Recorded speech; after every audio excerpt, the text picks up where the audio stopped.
Hello to my beautiful Facebook beloveds. I'm Ashley Sunshine coming to you from Israel on Sunday, January 9th, 2022. And this is a yoga philosophy talk. I did a previous video last week about ahimsa, which is the first of the yamas. And the yamas and niyamas are the 10 commandments, quote unquote, of yoga, which we learned are really not actually commandments, but are attributes of a person that is at peace with themselves and the world. So if we want to learn, kind of work our way backwards, we want to learn how to really be at peace with ourselves and the world. We want to learn how to have a peaceful heart, a peaceful mind. If we want to feel really good with life, we want to be able to achieve the things we want to achieve with grace, with love, and be able to, have those beautiful moments every day, that we create memories. We use our life to create the memories that we're proud of on our deathbed. Then yoga philosophy is an incredible way to really harness our being as a vehicle of peace. All right. So today we're going to talk about Satya, truth. And it's not only just truth, but it's compassionate truth. So it's purposeful that Satya comes after ahimsa, because the first and foremost is nonviolence, non-harm, really like compassionate action. And for a lot of yogis, compassionate action means, not harming animals. And I'd love to know, what does ahimsa, what does nonviolence, non-harm mean for you? It's a really good question to journal about. It's a really good kind of rabbit hole to go down. What does nonviolence, non-harm mean to you? And what are ways in which your day-to-day is harmful to others or to other beings? And what are ways in which you do practice non-harming consciously, such as like nonviolent communication, right? Or maybe you've adapted a vegetarian diet, or maybe you make sure that the animals that you eat are treated well. And, that's for some people really important. For some people, it's less important. So the question is, what's important to you in the sense of how you show up in a non-harming way to the world? And that leads us to truth. So I love this phrase, is it truthful? Is it necessary? And is it kind? Because if it is harmful to speak our truth, then it's important for us to do the inner work first before we get it out there to the world. Sometimes we feel these like bursts of anger or bursts of intense emotions where we want to express something that's really truthful to someone or something, but that might be more harmful than helpful. So we have to go back to ahimsa before we say like what is necessary to actually say out loud, right? To speak your truth. And what's even more kind of important than that is knowing your own truth from the inside and being truthful with yourself. So what does it mean to be truthful with yourself? Wow, this rabbit hole runs really, really deep. What does it mean to be truthful with yourself? And what are ways in which you deceive yourself?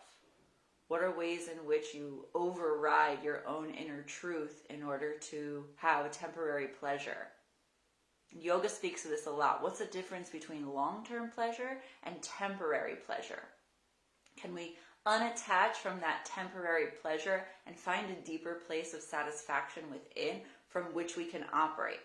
And we operate from that deeper place of stability and satisfaction from within. Then we don't need to chase after those temporary pleasures that in the long run make us suffer. So what is truth for you? What are ways in which you deceive yourself? And how can you show up as more radically honest with yourself? And this is like, how do we create the new earth? How do we create a world that we all want to live in? It's where we all can have that self-regulating system, because within you, you have an incredible self-regulating system where you know when you know. You know when you're full of shit. But so often we distract ourselves from that it's even hard to catch it. But if you were to really look at yourself in any given moment, you would know that you know. Right? All right.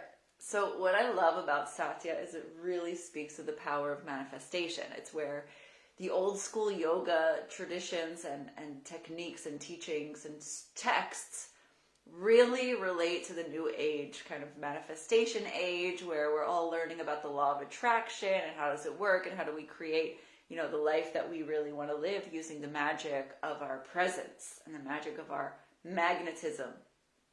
And Satya is like this incredible shortcut to manifestation. So grab a cup of tea, a cup of coffee, and sit with me while we talk about Satya, which of course I'm going to reference the Yoga Sutras of Patanjali by Sri Swami Satchidananda. And we're at book 2, verse 36.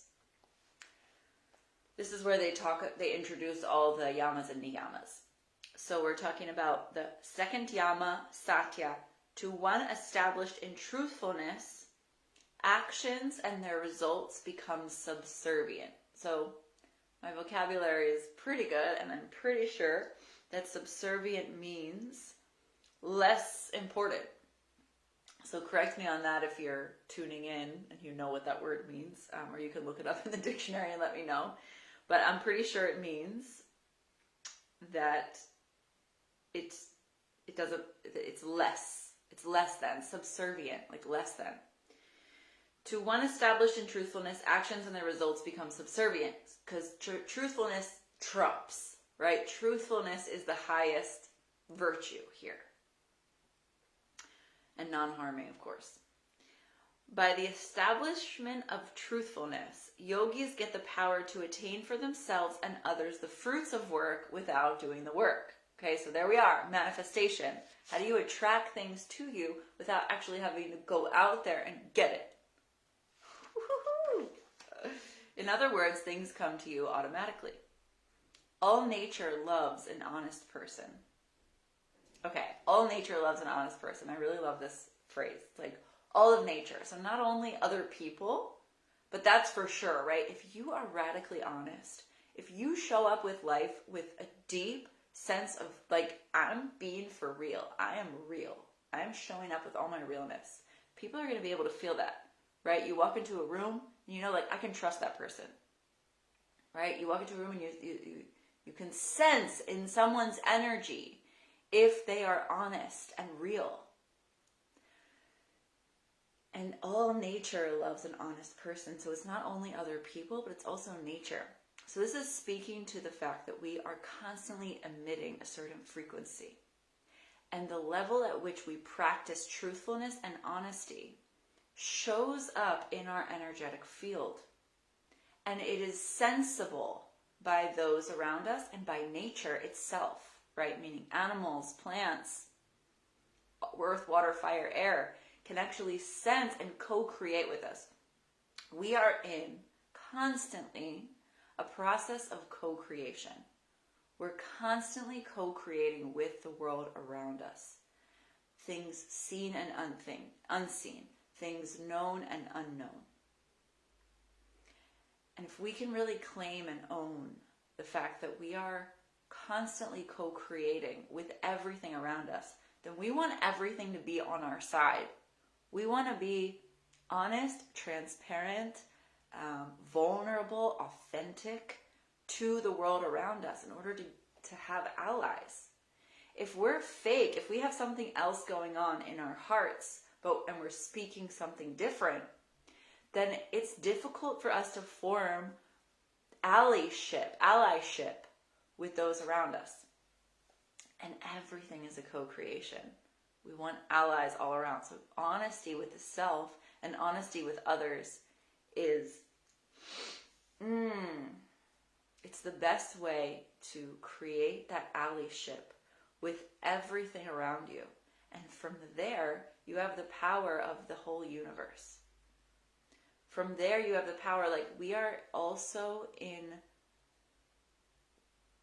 the presence of the sun. We're in the presence of the moon. We're in the presence of trees and nature. We're in the presence of so many things. And truthfulness is about being really authentic and honest with ourselves and open to connecting with everything around us. If we're not truthful with ourselves, we are not open to connecting with everything around us because we have something to hide, because we're afraid.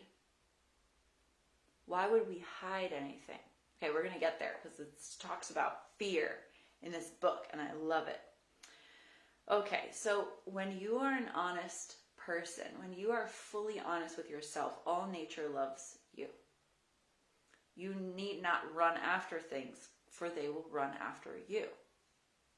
And if you are always truthful, if no lie comes from your mouth, a time will come when all you say will come true.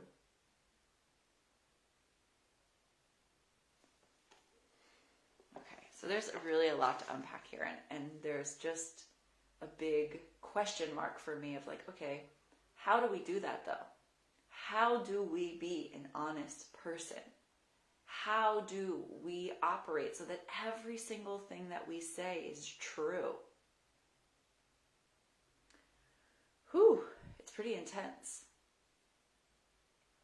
How do we operate so that every single thing that we say is true?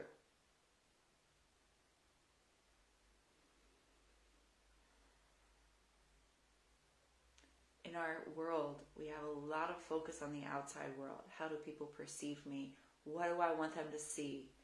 How do I want to show up in front of others? How are they judging me? And how can I kind of fit the mold so that they'll think good things about me? So much focus of our energy goes into the external. How do the external perceive us? And then we try to fill a certain role or a certain image or a certain box for other people to perceive us. And this is the programming that we have been subjected to from childhood and even before. Now, when I ask myself the question, how can I show up to living fully truthful and honest? It says to me immediately that I need to start taking my focus away from how others perceive me. And I need to start putting the focus on who am I? Who am I? What do I really want? Who am I? What am I doing here? This Satya is a calling to ask ourselves the deeper questions. Who am I? What am I doing here? What is consciousness? What is the human experience? What is my purpose here on this planet? What is the purpose of the universe? What is the purpose of planet Earth? And there are no, answers like, okay, it is this, right? There are speculations, there are hypotheses, there are theories and philosophies, but it is up to each one of us in our own self to discover, what does it mean to be you? What does it truly, honestly mean to be you in every given moment, right? This is like a moving target. There's not like a answer. There's not an answer that's going to be their answer forever. You are a living, breathing being that is in a process of evolution alongside the rest of the earth.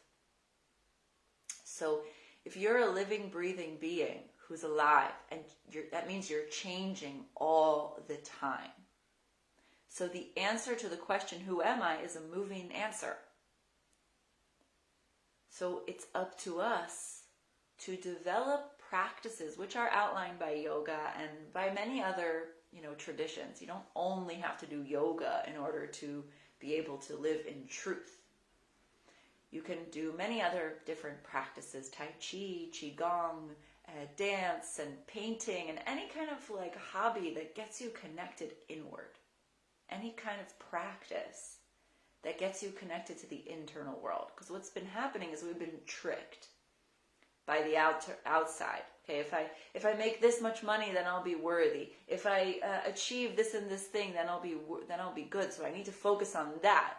But is that truly living an honest, centered life? Because we learned that once we live an honest and centered life, we can create anything we want. When we live an honest and transparent life, we'll be able to create our reality. We are able to create our reality when we're fully honest. So we don't need to fit into the mold of someone else's reality. We don't need to please other ideas of what is a good person or what you are. We need to be truthful and honest about who am I right now in this moment. We need to be truthful and honest and keep looking inward and soften all the layers of shielding that protect our heart from the harsh judgment of the world. And slowly allow those armors to fall away so that we can truly be honest with the world around us.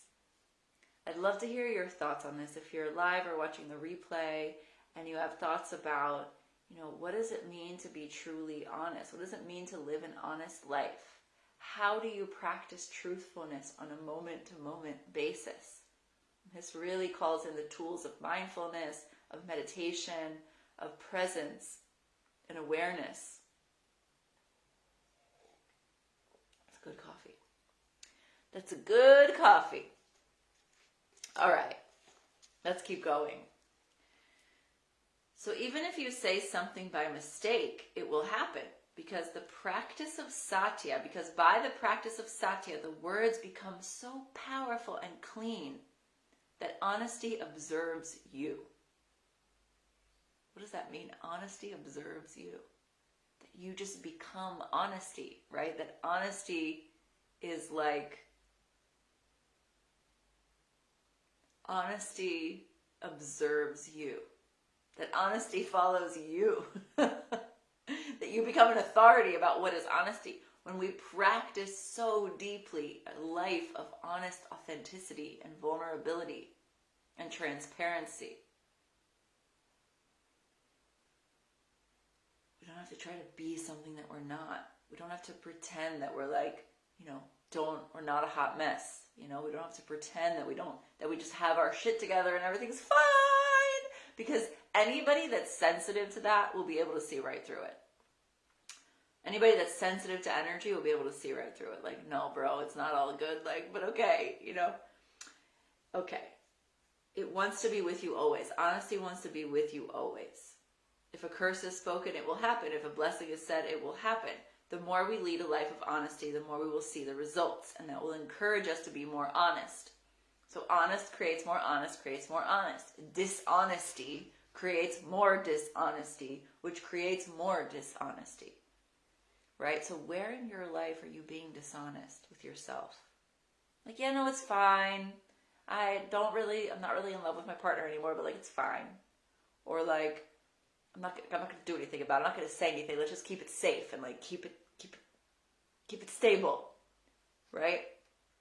Or, I'm not really happy in my job. I really actually hate it, but I just put on a face every day and smile, pretend like everything's fine.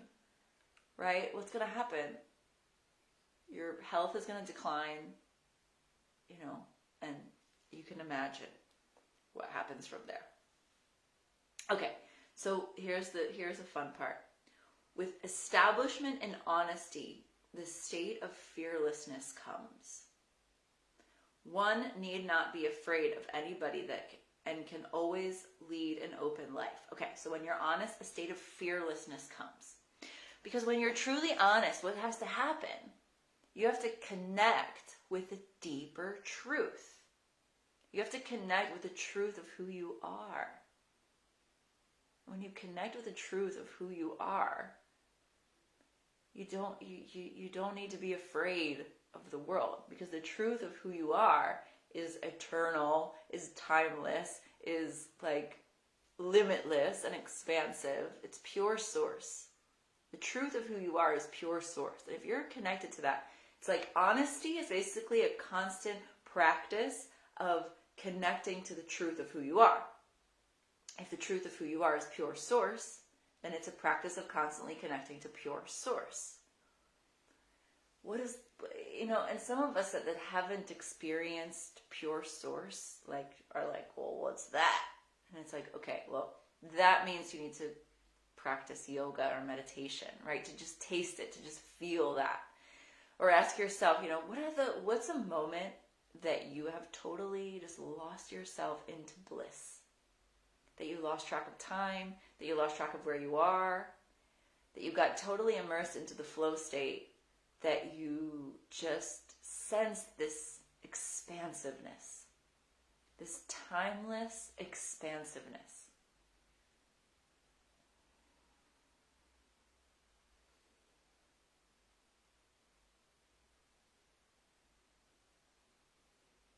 That is the truth of who you are. And it's a really good question to ask yourself. What are those practices in my life that bring me that sense of timeless expansion? What are those things that I do in my life that bring me that sense? Do more of that. Do more of that. Like whatever brings you to that place, do more of that, which helps you get established in that place. And then you can start to operate in your regular sensory operation more from that place of who you truly are, which is an expansive sense of timeless bliss, of the feeling and the deep knowing that you are exactly where you're supposed to be right now. The deep, deep knowing and feeling that all is well, all is one, and you're okay. That is the taste of who you truly are. That is the tip of the iceberg of who you truly are. When you can have practices that visit that place, and then you consciously try to bring that place into your life on a day-to-day, like, what would the blissful part of me do? What would the part of me do that knows that everything is fine? What would that part of me do? Well, probably that part of me wouldn't want to stress and worry and have anxiety. Probably that part of me wouldn't force myself to do something that doesn't feel good. Probably that part of me would want to take a rest if I'm really tired. What would the blissful part of you do? It's like, what would Jesus do? WWJD, but what would bliss do? WWBD. What would bliss do? This is Satya. And I'd love to hear you in here. What does Satya mean to you? What does bliss mean to you? Who are you? It's a pretty deep question. If you haven't answered that question, this is a practice that I teach in my yoga teacher trainings, of asking ourselves, who am I? Right? Getting into a space of meditation, of calming the mind and the body. Scan your body right now and notice, where are you holding on? Where do you have tension? Where can you relax? Can you soften your grip? Can you soften your face? Can you relax a little bit deeper into this moment? Can you take nice deep breaths and feel centered in your heart? And from that place of relaxed centeredness, who am I? Who are you? And we do this practice in my yoga teacher trainings to really dive deep into that question and then share it with others. Practice radical honesty. Who am I really? And then sharing that with someone that you trust. With establishment and honesty, the state of fearlessness comes. Because we're connected to Source. We are practicing living and breathing our truth. And when we practice living and breathing our truth, we're practicing operating from truth itself, or from Source. And I don't think there is one be-all, end-all truth. Each one need to discover it for his or herself.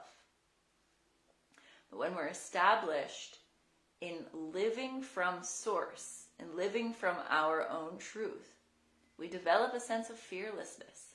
We're no longer victims of the temporary turbulence that happens in our day-to-day life, because we know a deeper sense of eternal presence that is within us and around us and everywhere. When we continue every day the vow of truthfulness, it leads us to be connected to the eternal. When we're constantly practicing our vow of truthfulness and we are connected to the eternal, we know that everything that is around us is temporary. So we no longer need to be a victim or afraid of it, or looped up in cycles of stress and worry and fear and then back again. We can move beyond it. And now it's okay sometimes to forget, like we forget. And this is why it's important to remember here that we're living, breathing beings. And this is a practice that we need to keep up. Like I can say this to you once and you can get it. Be like, oh yeah, I get that. But then it's like, can you get it in 5 minutes? And then can you get it in another 5 minutes? And then can you practice it tomorrow morning again? And when those challenges comes up in our life and we forget, we have that temporary amnesia that like we are source consciousness and we are all one and all is well. We have the temporary amnesia to think like, oh, everything's not well because I don't have enough money in the bank, right? Or everything's not well right now because something didn't go my way. It's like in those moments, it's like, okay, can I forgive myself for forgetting that I'm actually just one and like smile and go back to radical truth.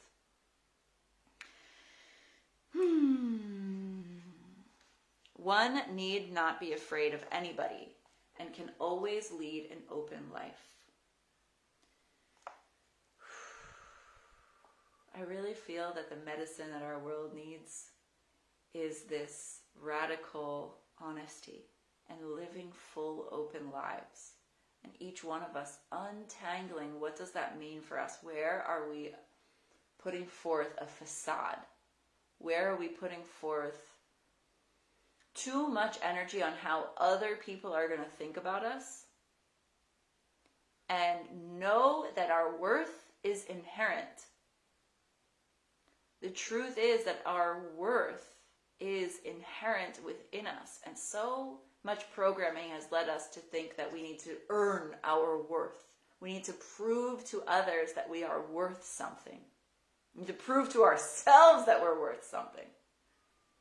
But your worth is not defined on how much money you have in the bank. Your worth is not defined on how well you did on your SATs. Your worth is not defined on how productive you were today or how productive you will be. Your worth is inherent within you. You are infinitely connected to source consciousness. You are a child of God. And if you could actually just like switch, if we could switch our belief system to that, how much better would our world be? How much better would our lives be? How much better would our days be? You know, we'd be focused on making ourselves happy.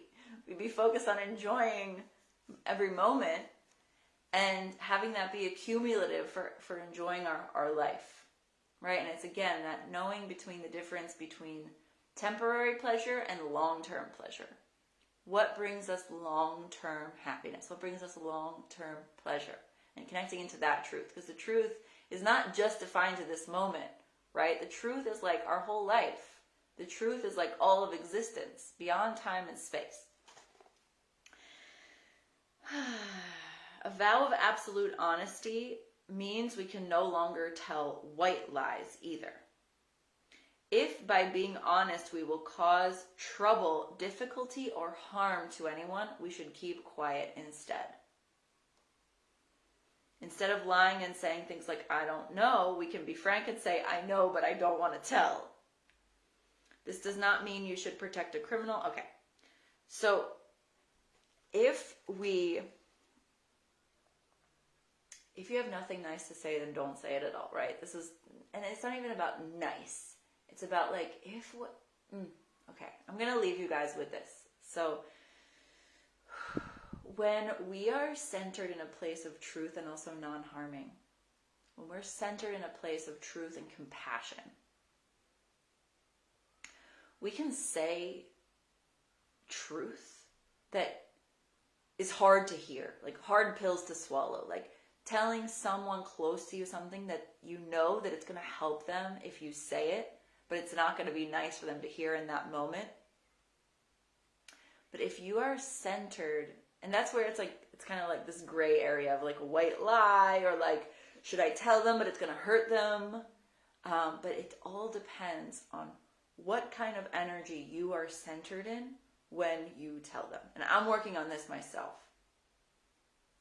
A lot of times I'll have something very, very honest and very helpful to say, but if I say it in a fiery, like angry or sharp way, then it doesn't help the person. But I know that these words, this truth that I'm receiving is helpful to the world.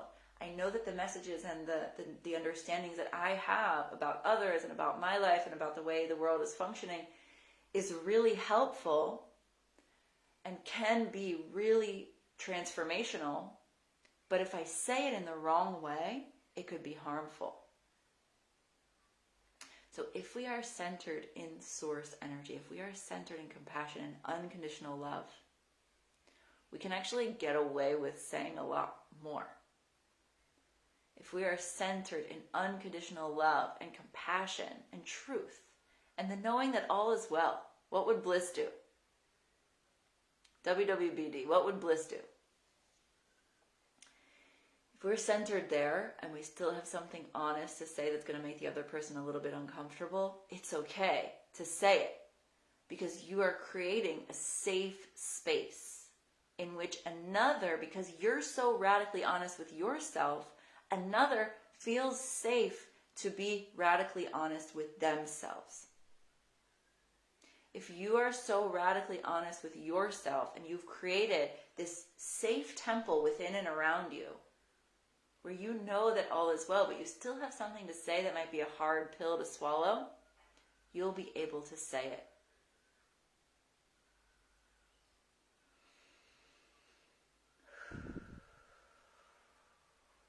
So this is a really deep calling. The yogic path is a deep calling for inner work. It's a deep calling to shift our focus from the outside world and what needs to change out there and focus it to the inside world. And how do we create a safe and honest haven within? How do we create a temple of honesty and truth within our own being? And then it can expand from there into our households, into our safe spaces, and then beyond into the greater communities. So I'll leave you with that. An inspiration and a question and a calling to ask yourself, how can I create a temple of honesty within and around me? And from there, your word becomes the reality.